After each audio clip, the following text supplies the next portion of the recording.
selanjutnya kita mulai dengan berdoa dulu ya. Oke, siapa yang bisa pimpin doa? Oke, silakan.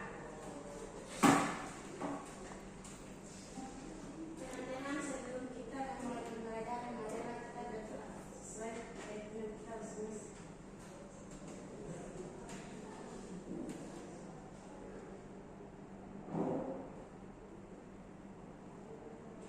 Berdoa selesai. Alhamdulillah, semoga dengan mengawali doa-doa kalian pada pagi hari ini, insya Allah pembelajaran yang akan kita lakukan bisa bermanfaat bagi kita semua. Oke, selanjutnya siapa-siapa yang tidak hadir? Apa ada yang sakit atau tidak tanpa berita? Berapa orang? Siapa? Ada yang sakit? Tidak ada, cuma tanpa berita ya? Oke, kita doakan semoga yang kalau ada yang sakit atau yang tanpa berita, semoga mereka bisa melaksanakan, bisa datang ke sekolah, bisa melaksanakan pembelajaran seperti yang kalian sekarang ini. Oke, pada pagi hari ini kita akan mulai pembelajaran. Kita melanjutkan materi yang kemarin ya. Kemarin kalian sudah mempelajari tentang cerpen. Apalagi? Kalau di cerpen dia ada apa saja? Tema cerita. Ada tema cerita itu unsur-unsur intrinsik cerpen. Ya, unsur intrinsik. Pada unsur intrinsik itu ada apa saja yang pertama? Tema cerita. Ada tema, bagus sekali. Tema. Yang kedua, tokoh. Bukan tokoh Mufidah Poli. Yang ketiga, penokohan.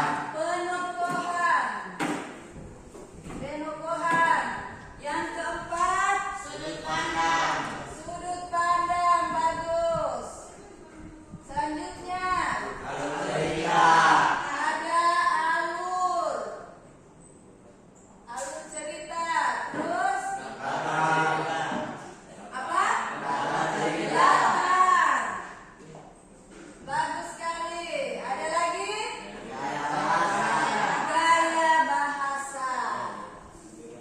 Gaya bahasa. Oke, dari ketujuh unsur intrinsik cerpen, siapa yang bisa menjelaskan salah satunya? Yang pertama, tema. Tema itu apa? Tokoh protagonis. Tema itu apa?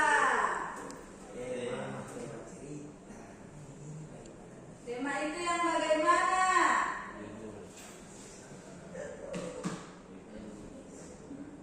Tema, sudah tahu tema. Judul itu apa tema? Tema itu apa judul? Cuma baku-baku balik di situ. So kelas 10 tidak tahu tema itu apa? Tema itu gagasan utama atau ide pokok yang tertuang dalam suatu cerita. Pintar sekali. Gagasan utama. Oke, selanjutnya tokoh. Tokoh itu apa? Jangan tokoh bangunan, tokoh bangsa. Tokoh itu apa? Bukan. Pelaku dalam sebuah cerita. Misalnya, saya kasih contoh dalam film Bawang Putih Bawang Merah. Di situ ada tokoh-tokoh. Tokoh yang pertama siapa? Di Bawang Putih karena apa judul. Bisa dipahami mengenai tokoh?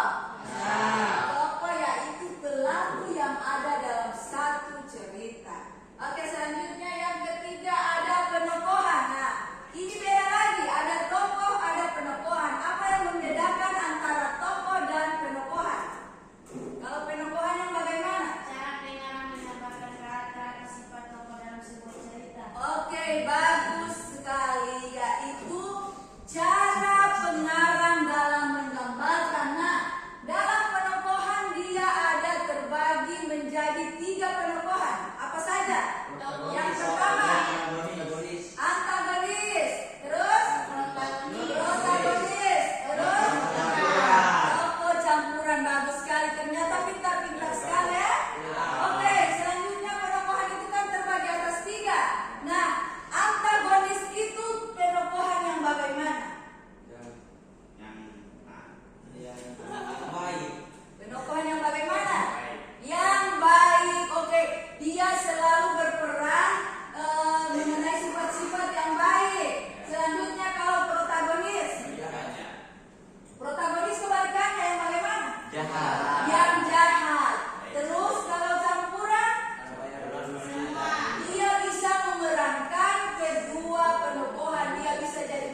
film yang sangat bagus yang bisa diterima di masyarakat. Selanjutnya alur cerita. Kalau alur yang bagaimana? Rangkaian peristiwa yang disusun secara kronologis dan memiliki hubungan sebab akibat untuk membentuk sebuah cerita. Oke, bagus sekali. Rangkaian cerita.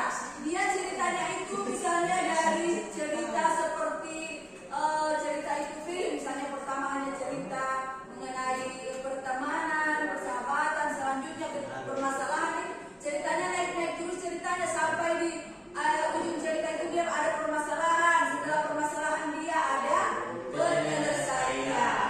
Oke, selanjutnya latar. Latar yang bagaimana? Latar terbagi atas berapa? 3. Bagus. Yang pertama latar tempat. Terus latar waktu. Latar suasana. Misalnya latar kita, contoh dekat ketika kita memulai pembelajaran di kelas ini. Latar tempat yaitu di ruang kelas lab PKJ. Latar waktu misalnya pukul 8 pagi. Latar suasana seperti apa? Misalnya ceria, bersemangat. Nah, seperti itu. Bisa dipahami mengenai latar? Oke, selanjutnya yang terakhir gaya bahasa. Gaya bahasa yang bagaimana? Ya, pakai bahasa Indonesia. Gaya bahasa cara seseorang mengungkapkan pikiran atau perasaan melalui bahasa secara khas. Oke, bagus sekali. Itu gaya bahasa bagaimana cara penulis atau pengarang menyampaikan tulisannya kepada pemirsa atau kepada masyarakat supaya tulisannya itu bisa dipahami. Misalnya dia tidak menggunakan bahasa yang terlalu formal, yang sulit dipahami oleh halayak. Bisa dipahami? Bisa. Lagi dia ada amanat. Amanat. Kalau amanat apa? Amanat. Tidak tahu kali amanat. Amanat adalah Pesan moral atau nasihat yang disampaikan. Bagus sekali, amanat. Amanat dari sebuah cerita. Misalnya cerita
Kelompok 3 menjawab pertanyaan nomor 4. Kelompok 4 menjawab pertanyaan nomor 5. Kelompok 5 menjawab pertanyaan nomor 6, 7. Oke, silakan dikerjakan.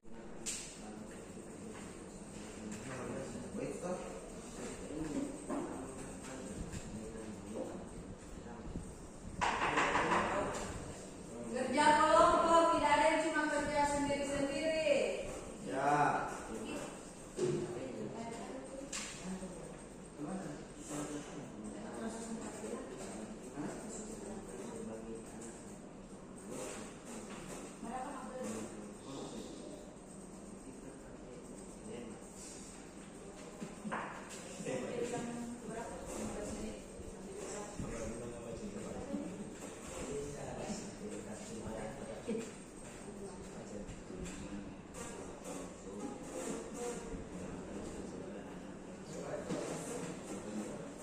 Oke, silakan kerjakan.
terjadi ketika konflik berpindah-pindah keberpihakan kepada pihak yang sedang berkuasa.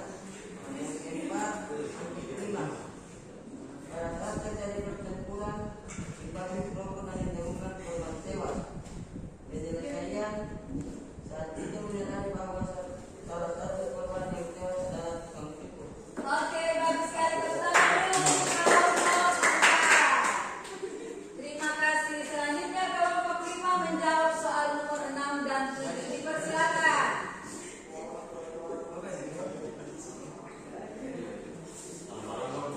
Silakan.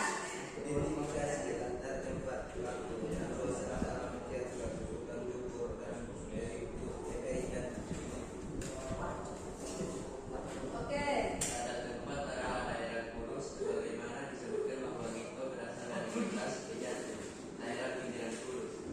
Latar waktu adalah periode antara September 1948 hingga Desember 1949. Suasana yang dibangun penuh ketegangan dan kejutan, mencerminkan bahwa revolusi yang penuh ketidakpastian dan tingkah laku tukang cukur yang sulit ditebak. Analisislah bagaimana gaya bahasa digunakan dalam suatu tukang cukur sehingga mampu menggambarkan suasana dalam setiap kata yang baik. Berikut yang mendukung jawaban. Oke, lanjut.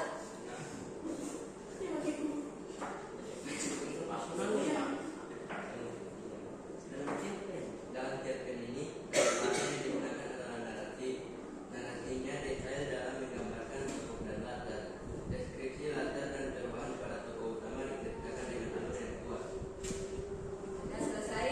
Alhamdulillah, terima kasih atas jawaban dari pekerjaan tugas kalian. Semuanya jawaban sudah baik, sudah benar.